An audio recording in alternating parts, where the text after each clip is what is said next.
Salut et pardon d'avance pour ma voix, j'ai l'air complètement crevée parce que il est tôt le matin et je me suis couchée très tard hier soir et il faut vraiment que j'enregistre aujourd'hui. Donc voilà, sorry, mais tu sais quoi, c'est approprié parce qu'aujourd'hui on va parler des gens qui sont un petit peu décédés et c'est mon cas en ce moment même. Alors sans plus attendre, au fin fond des enfers, dans un palais luxueux, réside un couple infernal. Un roi et une reine cachés de la lumière du jour, qui gouvernent un peuple d'âmes, d'esprits fanés, de gens qui ne sont plus que l'ombre d'eux-mêmes. La reine Perséphone, je t'en ai déjà parlé. Maintenant, le temps est venu de se pencher sur le roi, j'ai nommé Hadès. Bienvenue dans Mythologie grecque décomplexée, installe-toi confortablement et serre-toi un verre, on démarre tout de suite. Hadès est le fils de Cronos et Rhea, donc le frère d'Hestia, Déméter, Héra, Poséidon et Zeus. Ingurgité comme le reste de sa fratrie à l'exception de Zeus, il a été délivré par ce dernier et a pris les armes contre les titans au cours de la titanomachie. Cette guerre a duré des années sans que l'un des camps l'emporte sur l'autre, jusqu'à ce que les trois dieux hommes obtiennent leurs armes iconiques. Entre autres, à Zeus le foudre, à Poséidon le trident et à Hadès la cunée, couvre-chef pas particulièrement esthétique, mais qui a la particularité de rendre invisible son porteur. Lorsque les dieux remportent enfin la titanomachie, Zeus et ses deux frères se partagent le contrôle de l'univers. Alors que son frère cadet et Benjamin obtiennent respectivement océan et ciel, Hadès se retrouve par défaut avec le monde souterrain, qui ne l'enchante pas au début, mais lorsqu'il comprend que c'est dans le monde souterrain que se trouvent les richesses du monde, il relativise. Après, étant donné qu'il n'y a pas de magasin ni de banque sous terre, ça sert clairement à R, mais bon, on se console comme on peut. D'ailleurs, le nom romain de Hadès est Pluton, en rapport justement avec la thune, et c'est pour ça qu'on lui attribue la famosa corne d'abondance. Bon, du coup, j'ai parlé de la titanomachie, et cette fois, tu ne m'entendras pas parler de la gigantomachie ni de Typhon, parce que, il a rien fait. Hadès, non. À la limite, si. Pendant la gigantomachie, il a prêté sa cunée à quelqu'un, mais voilà. Enfin bref, le king du monde souterrain. D'ailleurs, le mot Hadès signifie invisible, en référence à la cunée et au fait que quand il sort des enfers pour aller sur Terre, il se rend invisible. Les gens ont fini par utiliser le mot d'ailleurs pour désigner les enfers en tant que lieu, c'est-à-dire que quand tu meurs, tu vas dans le Hadès. Pour éviter les confusions à cause de la double utilisation de son prénom, le dieu n'était d'ordinaire pas nommé. En fait, on avait peur aussi qu'en entendant son propre nom, il soit tenté de répondre à l'appel et de provoquer une fin funeste chez son interlocuteur. Aussi le désignait-on par des surnoms, genre Aidoneus, qui signifie « celui qu'on ne voit pas ». Et maintenant, je trouve qu'il y a des parallèles un peu trop marqués entre lui et quelqu'un d'autre. Celui qu'on voit pas, ça a pas une vibe genre celui dont on ne doit pas prononcer le nom. Et attends, dans le premier Harry Potter, il y avait pas un énorme chien tricéphale qui gardait la pierre philosophale ? Bon bah tiens, transition parfaite, faisons un écart et parlons de Cerbère, parce que j'ai pas suffisamment de contenu à son sujet pour en faire un épisode à part.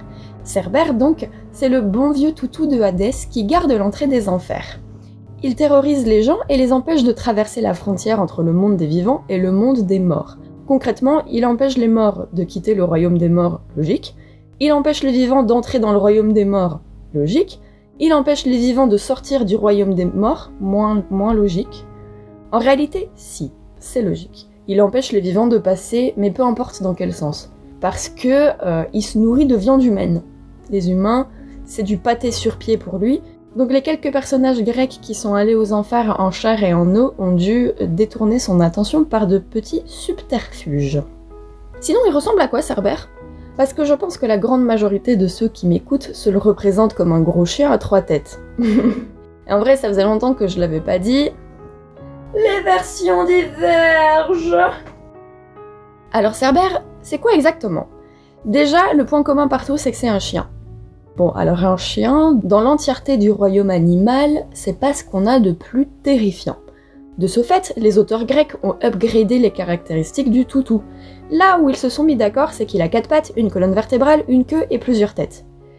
Bon, parfois il a des serpents le long de la colonne vertébrale, parfois sa queue est celle d'un dragon, il y a des représentations où sa queue c'est un dragon, et parfois des têtes, il en a 30 ou 50 ou 100, avec des dents normales ou noires, de la bave normale ou venimeuse, bref, le meilleur ami de l'homme version bienvenue aux enfers. Ah bah je verrais mal Hadès accompagné d'un petit spitz de tepu, hein, ça c'est plutôt Aphrodite. Non, je lâcherai jamais l'affaire. Le dieu des enfers, il lui faut un gros chien à son image, quoi. D'ailleurs, en parlant d'image, Hadès est beaucoup décrit comme sans pitié, terrible, inflexible et odieux, mais en réalité, il n'est pas tellement plus que d'autres dieux, et surtout, il est pas malfaisant. On est loin du méchant de dessin animé Disney qui veut faire des trucs de méchant juste pour être méchant. Il paraît même, alors, j'ai vu ça sur internet sans trouver de source, mais je le dis quand même, il paraît même donc que quand il a débarqué aux enfers, c'était le dawa total, et c'est lui en fait qui aurait remanié le fonctionnement du monde souterrain dans un souci d'organisation et de prise en charge des âmes post-mortem.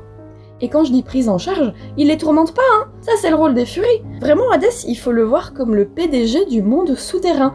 Il s'assure que Charon et Cerbère font bien leur taf, que les âmes et les ombres circulent fluidement à travers le royaume, et que les condamnés du Tartare y restent. Et il est blindé de thunes. C'est tout, vraiment, il y a zéro fils de puterie, à part kidnapper sa zouze, mais franchement, tu mets ça de côté, c'est juste un mec qui a une entreprise qui marche du feu de Dieu et qui lui demande tout son temps. Après, ça veut pas non plus dire qu'il a zéro vie sociale et qu'il va jamais aux réunions de famille. Juste, il bosse beaucoup et puis il est pas forcément le bienvenu. Il a dû sortir de son palais quelques fois, notamment pour aller en Olympe soigner une blessure causée par son casse-burne de cousin. Oui, je crie beaucoup aujourd'hui, et oui, je parlerai de Héraclès. Il est aussi et surtout sorti des enfers sur son superbe char pour se rendre sur Terre afin de choper sa future reine et la ramener aux enfers. Tu vois le film Borat, quand il va voir Pamela Anderson avec le sac de mariage et qu'il lui demande sa main ? Pamela, veux-tu m'épouser? Hein? Non, merci. Ah, consentement pas nécessaire. C'est un peu ça. Donc, comment ça se passe du point de vue de Hadès ? Alors, Zeus et Déméter, qui sont frères et sœurs, hein, couchent ensemble. Enfin, ils couchent ensemble version Consentement pas nécessaire. et ça donne la belle Perséphone, la nièce de Hadès. Lui, il avait déjà une meuf, hein, et Hadès, l'inceste, c'est pas son truc en vrai. Alors, pourquoi veut-il sa nièce ? Est-ce que c'est juste une énième histoire de beauté ? Bah pas vraiment. Il a fallu l'intervention de quelqu'un... Oui, Aphrodite. Aphrodite qui dit à Eros, en gros, Et y a encore quelqu'un qui veut garder sa virginité, hein, vas-y ça me gonfle. Bon toi t'as foutu le bordel partout sauf sous terre, go faire tomber Hadès amoureux d'elle. je suis désolée pour cette intonation insupportable. Bon bref, du coup Eros tire une de ses flèches d'amour dans le cœur du dieu des enfers, et c'est ainsi que Perséphone suscite un vif intérêt chez Hadès, ainsi qu'une tendresse purement familiale et une érection palpitante. Hadès doute que Déméter refusera de céder sa fille, a fortiori au tonton ténébreux qui vit sous terre. Donc il va voir Zeus et lui explique que sa gamine est bien bonne et qu'il a envie de l'épouser. Zeus lui dit « Ok, go, mais fais ça discrètement STP », donc Hadès attend un jour que Perséphone soit éloignée de ses potes pour l'embarquer à bord de son char. Comme Déméter pète un câble, Hermès finit par débarquer vers Hadès et lui dire de rendre sa femme, ce qu'il fait en rechignant. Mais au final, Perséphone lui reviendra puisqu'elle a graillé des pépins de grenade dans le jardin des enfers, donc elle est condamnée à revenir vivre sous terre. Mais Déméter pète encore un câble, donc finalement Perséphone fait moitié-moitié entre la terre et le monde souterrain. Elle est reine des enfers à temps partiel, ce qui franchement est un job pour lequel je candidaterais. Alors ils ont pas d'enfants, sauf dans les hymnes orphiques où ils ont les Érini, donc les furies, et Mélinoé, la déesse des cauchemars et des fantômes. Ah non, pardon, j'ai rien dit. Pour Mélinoé, en fait, c'est Zeus qui a pris l'apparence de Hadès pour niquer Perséphone. Mais putain! Il est hors de contrôle, ce mec. Il faut arrêter Zeus. Il faut arrêter. Et si Zeus a accepté que Hadès épouse Perséphone, en fait, il explique à Déméter pourquoi. Et je cite: « Il faut donner aux choses leur véritable nom, l'action de Pluton, donc le nom de Hadès chez les Romains, et non pas un outrage, mais un excès d'amour. Si vous consentez à son hymen, un gendre tel que lui ne saurait nous faire rougir. sans parler de ses autres avantages. N'est-ce pas assez pour lui d'être frère de Jupiter ? C'est le nom de Zeus chez les Romains. En plus, il est blindé de moulaga. Bon, ça, il le dit pas, mais c'est un sous-entendu. Donc voilà, au final, la seule fils de puterie de Hadès, c'est en fait un énième coup de pute de Aphrodite. Franchement, on a vu pire chez des dieux connus pour être sage et juste. Vraiment, Hadès, c'est une crème. C'est une crème. D'ailleurs, Perséphone, c'est loin d'être une petite femme fragile, hein, et elle établit bien son statut de reine. Hésiode la décrit d'ailleurs comme Perséphone l'infernale. Quand Hadès a le malheur d'avoir des amantes, c'est pas pour longtemps. Tout petit flashback, je t'ai dit qu'avant de tomber sous le charme de sa femme, il faisait des parties de jambes en l'air avec quelqu'un d'autre. C'est la nymphe Mantée, qui réside aux enfers et qui vivait une jolie histoire d'amour. Jusqu'à ce qu'elle se fasse jeter et remplacer, cela dit. Depuis, elle crie sous tous les toits que Hadès retrouvera sa place dans ses bras, ce qui n'adviendra jamais, car Perséphone ne l'entend pas de cette oreille. Puis Hadès a kidnappé une autre femme, pas le temps de draguer, nommée Leucée, qui finit transformée en peuplier blanc soit par Perséphone pour qu'elle ne soit pas sa concurrente, soit par Hadès lui-même pour éviter que la reine infernale ne fasse de mal à l'amante. Et lui aussi a éliminé quelqu'un qui souhaitait s'emparer de sa femme, ça va dans les deux sens, hein. Quand Pirithos descend aux enfers pour demander à Hadès de le laisser prendre Perséphone pour femme, celui-ci répond par un sourire aimable et il lui dit « Installe-toi confortablement et serre-toi un verre, je raconte ça à Perséphone tout de suite. » Et le sourire de Hadès est sincère, parce que la chaise qu'il indique à Pirithos, c'est une chaise de l'oubli, qui provoque une perte de mémoire totale chez quiconque s'y retrouve assis et bloqué. Et il laissera Pirithos moisir le cul vissé sur cette chaise indéfiniment. Voilà, les deux seuls trucs qu'on pourrait éventuellement reprocher à Hadès, et comme dit, j'ai vu bien pire de la part d'autres dieux. Hein. Surtout qu'à côté de ça, Hadès il a aidé du monde, hein, l'air de rien.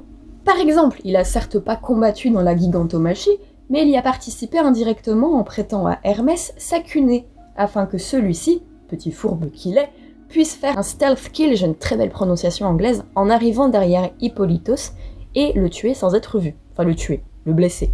Hadès n'a pas combattu dans la guerre de Troie, mais il y a aussi participé, là encore indirectement, en prêtant de nouveau sa cunée. Alors cette fois, c'est Athéna qui la lui emprunte, apparemment pour qu'elle arrive de façon sneaky derrière Arès pour lui casser la gueule, mais je sais pas trop, j'ai vu ça sur internet perso, donc à prendre avec des pincettes. On peut voir des représentations d'Athéna avec la cunée sur la tête, mais j'ai lu l'Iliade pour la, 25e fois, et j'ai pas vu d'info qui va dans ce sens, donc je place ça là, mais bon, tu prends ça avec du recul. Ce qui est sûr, c'est que Hadès prête sa cunée, oui encore, c'est un mec généreux, à Persée, pour qu'il puisse débarquer et quitter l'antre des Gorgones incognito après avoir tué Méduse. Et comment parler des bonnes actions du roi des enfers sans mentionner la façon dont son cœur a été sensible à la détresse d'Orphée, le grand musicien endeuillé. Quand celui-ci descend jusqu'au palais souterrain porté par un amour immensément chagriné, ses lamentations musicales résonnent contre les murs jusqu'aux oreilles du couple infernal. Hadès, pour qui l'amour passionné n'est pas une chose inconnue, accorde à Orphée de repartir avec Eurydice chez les vivants. Seulement, c'est une faveur qu'il lui accorde.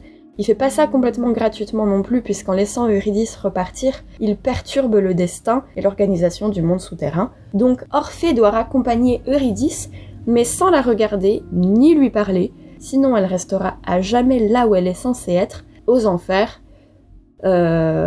Bon, c'est pas trop un spoiler si je vous dis qu'au final, il n'arrive pas à se tenir à cette promesse, et puis elle reste aux enfers à tout jamais. On dit aussi que Hadès a laissé Ulysse parler à l'âme de Tirésias, mais en réalité c'est Circé qui a expliqué au héros comment rentrer en communication avec le défunt, idem pour Énée qui voulait voir son père et qui a en fait été guidé par la Sibylle indépendamment de la volonté de Hadès. Mais il s'en branle le mec, tant qu'on lui fout la paix en vrai il reste dans son coin, faut juste pas l'embêter. Et ça s'applique à tout le monde. Donc au final Hadès, il est gentil. Et voilà, on va s'arrêter là. Du coup, Hadès, grand méchant démon ou type réglo un peu sombre? Moi je pense la question elle est vite répondue, et je te laisse un sondage pour me laisser voir à quel point t'es d'accord, et si t'es pas d'accord, je te laisse une question ouverte, dans laquelle tu peux m'expliquer pourquoi j'ai tort. Honnêtement, moi mon avis il est vraiment tranché sur la question, mais si tu n'es pas du même avis, J'ai vraiment envie de voir pourquoi, parce que moi ça m'étonnerait personnellement, donc vas-y, donne-moi ton point de vue, j'ai vraiment envie de le lire. Et sur ce, merci à vous d'être fidèles à Mythologie grecque décomplexée. Vous êtes plus de 1500 abonnés sur Spotify, je trouve ça juste impressionnant, je ne m'y attendais pas. Si on m'avait dit que j'aurais des abonnés en fait en commençant un podcast, je n'y croirais pas. Par contre, vous êtes genre 60 sur Instagram, là, je me sens super misquine les gars, vous foutez quoi ? Venez, je vous jure, on rigole bien. Enfin, faites ce que vous voulez, l'important c'est qu'on se retrouve dans 15 jours. En attendant, prenez soin de vous. Je pense que le prochain épisode vous plaira parce qu'il m'a aussi été pas mal demandé. Et puis voilà. Abonne-toi à Mythologie grecque décomplexée si ça t'a plu. Et on se revoit à la moitié du mois de juin. C'était Margot pour te divertir. Ciao!